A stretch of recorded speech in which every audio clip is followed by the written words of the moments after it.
Italian Wine Podcast. Chin Chin with Italian wine people. Hello, this is the Italian Wine Podcast. My name is Monty Waldin. Today's guest is Pinta Kauce. Pinta manages the Oliviero Toscani Winery near Bolgheri in Tuscany. Pinta is also an Italian wine ambassador of the Vinitaly Academy. Welcome, Pinta. Thank you. Now, first of all, where is the Oliviero Toscani Winery and who owns it and what do you do there? Well, Oliviero Toscani Winery is owned by Oliviero Toscani. That's quite easy. And it's located north of Bolgheri, so it's basically like a 15-minute drive. Which town? It's Casale Marittimo, and it's 10 minutes from seaside as well, so it's a coastal area. And the particularity of it is that it's basically on the same hillside where the old vineyard of Sassicaia was, so we're one of the rare to be on the hillside. Which in village? Front of the city. Sorry, you're in the village of... What's the name of the village again? Casale Marittimo. Okay. Now, who is Oliviero Toscani? What was he? What was his profession? So, Oliviero Toscani is a photographer, and he is probably the most famous for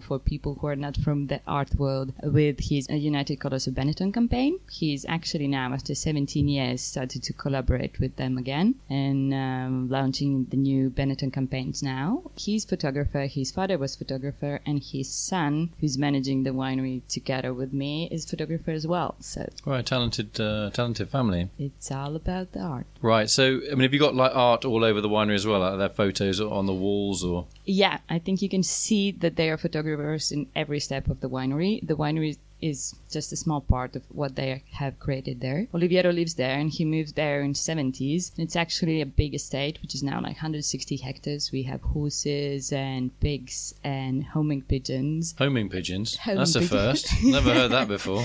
Yeah, that's a great passion of Oliviero's son Rocco. That's absolutely beautiful story of homing pigeons, and because they always turn back home, and the home is the place where they learn how to fly. So it's quite also like a romantic story. They learn how to fly. And they are monogamous for life. Monogamous? That doesn't sound very exciting. I don't want to be a pigeon. Okay, well, let's think about the pigeon. So, where are you from? I'm from Latvia, from Riga, which is capital city.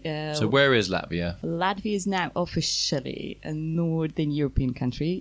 It's always considered Eastern European, but like since 2017, we're a Northern country. So, is it one of the Baltics? Yeah, it's one of the Baltics. So it's what the are one in the middle. The one in the, and with either side, who are your neighbours? So we have Estonia, Russia, Belarus, and Lithuania as our neighbors. And we are 2 million people. 1 million basically is living in the capital city. So once you go out there, you see just forests and lakes and nature. What crops do people grow there in Latvia? Well, we don't have a lot of industry because it's obviously after the Soviet era and we suffered a lot. The main thing we're doing is wood. Forestry. Okay. Forestry. So that's what, for furniture? Yeah, well, we send wood to Sweden when they make, and then they send their furniture back to us. So next time I go to IKEA, I know that it's going to be Latvian wood rather than Swedish wood. Exactly. So what about exporting wine to Latvia in general, not just for your winery in particular, but in general? What's the wine market like in Latvia? Well, the wine market is quite interesting, quite weird, because obviously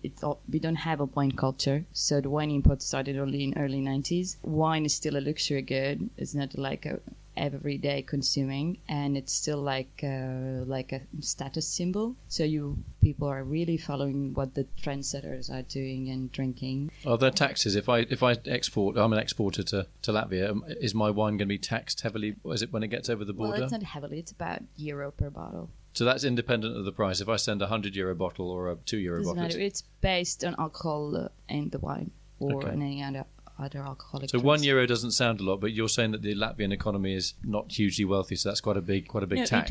It wasn't so healthy, but actually after the crisis in 2008 and 2009, we actually had some growth immediately after the crisis. The other one was Poland, who actually never suffered so much. So the level of economy is okay. It's like living in any other Western world country. What about, we read a little bit about young people emigrating from Latvia. Well, that is still quite a problem, because people, especially non-educated and the people from countryside, they can't find job, or they can't invent anything. So they would go to UK, mostly Germany. And during the crisis, I think 300,000 people went away, more or less. that actually didn't help it. A lot of them are now coming back and opening new places and more restaurants, and the scene is quite interesting now. So what's the total population of Latvia, sorry? So it's about 2 million people. So 300,000 people leaving is a pretty large percentage, isn't it? Yeah, it is. So are you tempted to move back there? No. So what was the attraction of Tuscany for you? Was it a love story? Was it just purely work? Did you love photography?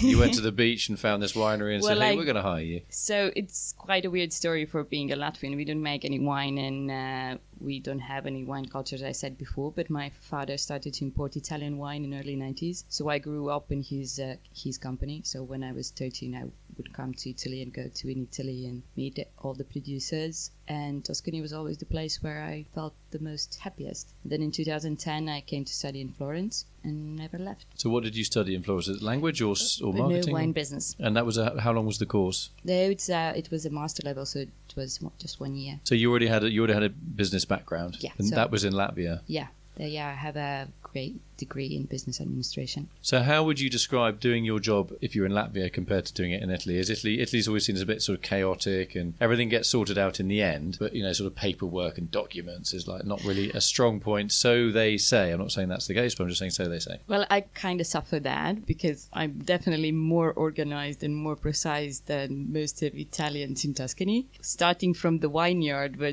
when we do the harvest, they all call me like Latvian policeman because I would just go and control that every grape is picked until the accounting that is like, oh my God, you Italians. But I think if you, from any country in the world, if you choose Italy, you must love that part of Italians as well. Well, that's sort of slightly chaotic, but creative chaos. Creative, yeah. Last time solutions. Yeah, last minute solutions, yeah. In terms of the owner, was he, obviously we can also think like artistic people are kind of slightly, not chaotic, but they live in their own little world. Is he quite involved in the winery? Or he's involved, and all the decisions of what to do and where to go. That's him on the phone right now, actually. He's just checking the interface. Okay. Okay, all right. What is she saying? So he's involved, even if he doesn't have any winemaking background. He's the one who actually wants to participate to know how the wine will be made, what is going on, and what is going to be the style. How do you see the Italian market for wine from your perspective? Where you are in Tuscany is a sort of almost like a luxurious area. It's got a lot of seemingly wealthy domains, like obviously say Bulgari, Sassicaia, very historic Bordeaux-style wines as well. A lot of sort of Cabernet Merlot around there. The Super Tuscan area. Is that Super Tuscan thing still strong, viable? Well, I think Tuscany has suffered a lot during last years, and if you talk with any importing market, including Latvia, like they are overloaded with Italian wines. They're like probably people my parents' age, which would be between 50, 60, are still appreciating these wines, but the young people are not eager to spend that money just to buy a label without like actually explaining what the quality is. So probably they are going more on some lighter style, more interesting wines, not the classical oaked wine made by people they have nothing in common with. How do young people in Latvia find out about wine? Is it social media? Are there wine magazines? Are there wine courses people can do? There are wine courses. There are people coming over to do the also wine and spirit trust education courses. There are quite a lot of local wine bars where they do lectures. There's a Latvian Wine Sommelier Association as well. Well, it's kind of small, but still it exists and do courses. And people are, as I said before, it's a luxury good and it's like status symbol. People are following those 20 people who are going around doing stuff and drinking the same things they're seeing on social media. Yeah. So if I go to Riga and I turn up with a bottle of one of your wines, what is a good dish, typical Latvian dish that you would suggest? That's a headache because like typical Latvian dishes would include all 5 of the flavors. Okay, let's go. All the like classical typical Latvian dishes they must be sweet, sour, savory, bitter and salty. Those 5 flavors. Yeah, so it's quite difficult to pair wine with it. Obviously like beer would go always good. Do you make a Vermentino or you just red wine? We do just red wine and it's all Syrah blends.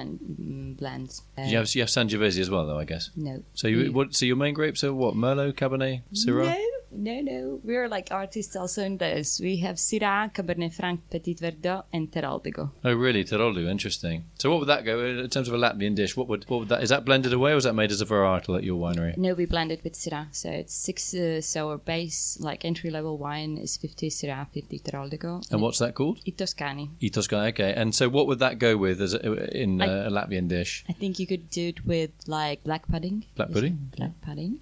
Because it's quite famous, right? Like all the bread with garlic and the black bread, the rye bread. Is it spicy though or not? The black pudding in Latvia? No, it's not spicy. So it's nice and round and soft. So I think Shiraz and Teroldego blend would suit it really well, as well as all the probably wild meat stews would go well. So what this is like animals in the forest? Yeah. So what are we talking about? Deer? Venison? Yeah. Any other animals that you shoot or kill? All of them. Yeah, what other ones have you got there? Polar so we bears? have a wild boar. We don't have any bears. We had one a few years ago, but it was killed. There is an elk. Elk, wild boar? Wild boar. Deer?